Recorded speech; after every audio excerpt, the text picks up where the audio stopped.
Hey everybody, I'm Mama Baird and welcome back to the channel. In today's video, I'm going to be whipping up some lunch for my 3 kids. I am a homeschooling mom, so I am in the kitchen, breakfast, lunch, and dinner, plus snacks. So I cook quite a bit, and sometimes I'm just not really in the mood to cook, or I'm just kind of burnt out of ideas. So this is some things that I whip up with everyday ingredients that I have in my pantry. So let's get into the kitchen and let's start to cooking. Before we do though, please make sure to like this video, subscribe to my channel if you're not already subscribed. Every like, comment, share, it really helps support my channel. Thank you so much. All right guys, let's get into the kitchen and let's see what I like to fix up for my kids. For this first lunch, I'm going to be cooking a bunch of macaroni. This is a whole pound. I'm not going to use this all, but I'm going to get it cooked up so I have some leftovers in the fridge for an easy meal later. I'm going to be adding my home canned ground beef. This has some peppers and onions in it already. You could always cook fresh ground beef for this, or I also like to have it cooked and in the freezer ready to go.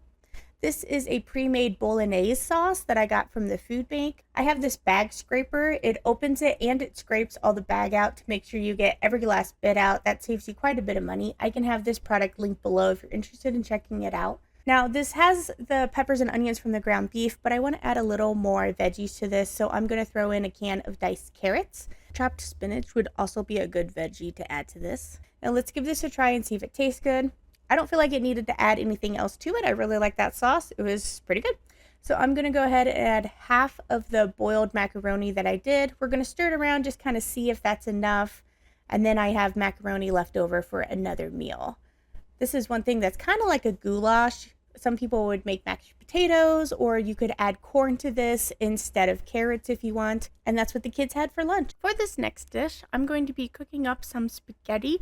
You could really use any kind of pasta you like. I just chose spaghetti. That was my daughter's choice. The best way to cook spaghetti to get it to not stick is just to stir it a lot.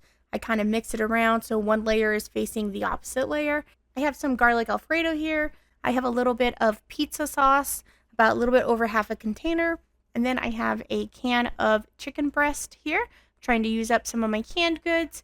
I have some fresh broccoli here I'm going to break up. And then under that is some fresh spinach that I have torn up as well. And I'm going to be adding that to the boiling water with the pasta. Now I'm going to be cooking this for about 5 more minutes. That will get the broccoli and the spinach all blanched and cooked. And that pasta will be able to finish cooking in that amount of time. Now in the same pot, I'm going to start making my sauce. I'm going to pour in the rest of that marinara or pizza sauce, and then I'm going to add in the rest of that Alfredo sauce. Make sure you are scraping your jars and your containers. That is a lot of good product in there. You paid good money for this stuff. Make sure you're scraping out everything and getting all of the product out.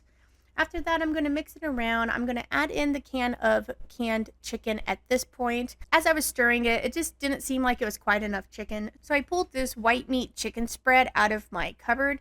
It's one that I've been looking to get used up, and it had 9 grams of protein in there, and it's kind of like a pate. So I was like, you know what, let me just add this in here, and it'll kind of mix in with the sauce, and it'll add protein and chicken without really adding the chunks of it. So I thought I'd give it a try. It was my first time trying something like that.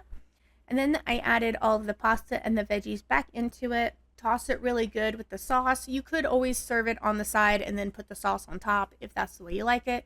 But I just prefer to have everything tossed together.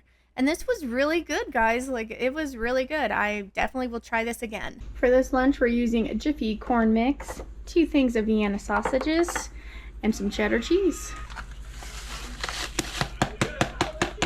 Jiffy mix, 1 egg.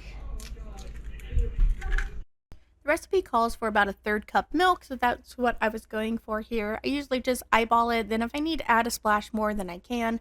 You're kind of be a little surprised on how little milk a cornbread recipe calls for, but I do want this to be a little runnier because I'm going to be spreading it in a bunch of muffin pans and sticking something in it. So I added a splash more milk, and it's to the consistency that I would like.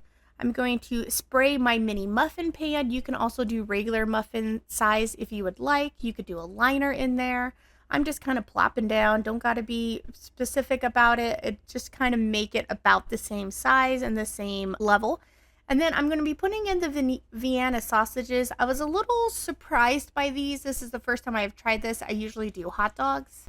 They were quite mushy and crumbled very easily, but I was like, that's all right. I'll just kind of shove it in here, and then I'll put some on another one. They were too big to fit into one, so I had to break them up.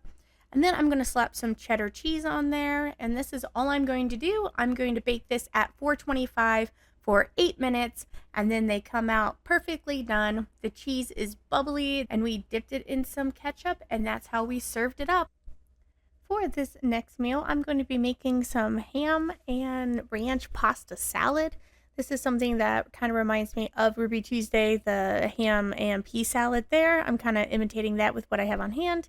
I have a smidgen of ranch in this jar here, so I'm going to use the last of that. And then I'm going to add some Hidden Valley just to kind of make it even mayonnaise to ranch ratio. I'm going to add some powdered leek, or you could use onion powder. And then I'm going to add some parsley as well. And then the same thing with that chicken pate. I have half a can of the ham one. I was like, same thing. I'm going to mix it in with the dressing. I think that's a good way to mix it up and add some extra protein without kind of knowing really that it's there. Good way to use it up.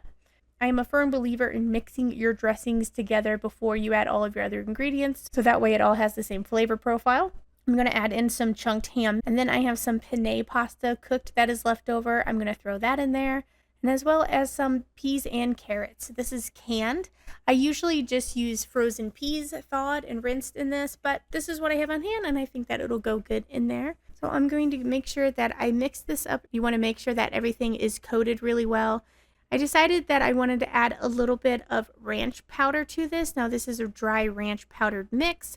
However, at the end of this, I do wish that I did not do that because it added a little bit too much ranch flavoring. And I think if I just would have let it sit for a little bit and absorb the flavor, it would have gone over a lot better.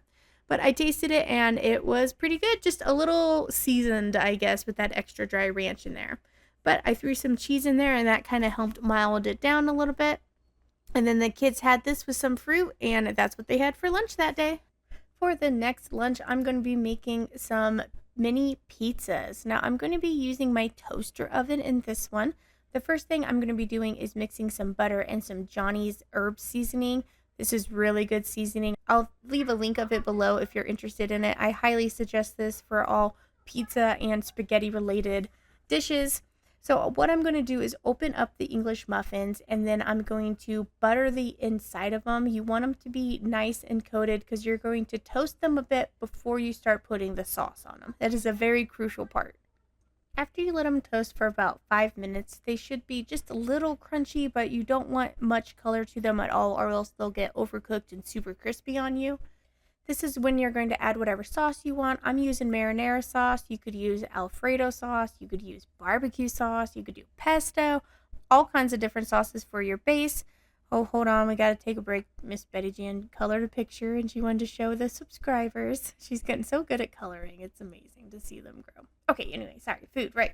So we're going to keep putting the sauce in there. About a tablespoon, maybe a tablespoon and a half. You don't want it too saucy on there. And then add your toppings. I'm going to be doing bacon bits. I have this container that I have cooked up and I just kind of add it to everything as I'd like. And then we're going to do cheese. This is mozzarella cheese. The pepperoni needs to go on top if you're going to use pepperoni as a topping. You know when you take a bite of pizza and the whole toppings come sliding off on you? That happens a lot when the pepperoni's under the cheese. So this is a good way that the pepperoni is going to get crisp up and you're really going to be able to tell the difference. So go ahead and put it back in your toaster oven. I just have this set on bake and I'm going to have this run for 10 minutes and that's all it needed. It looks crispy and is super done. So that was perfect for us. Serve it up with some pineapple and that's what the kids had for lunch. Yum. And just like that, I whipped up a bunch of lunches for my kids with things that I had on hand. Are any of those dishes something that your kids would like? Please let me know in the comments below. Thank you so much for watching, guys. I'll catch you next time on Mama Beards.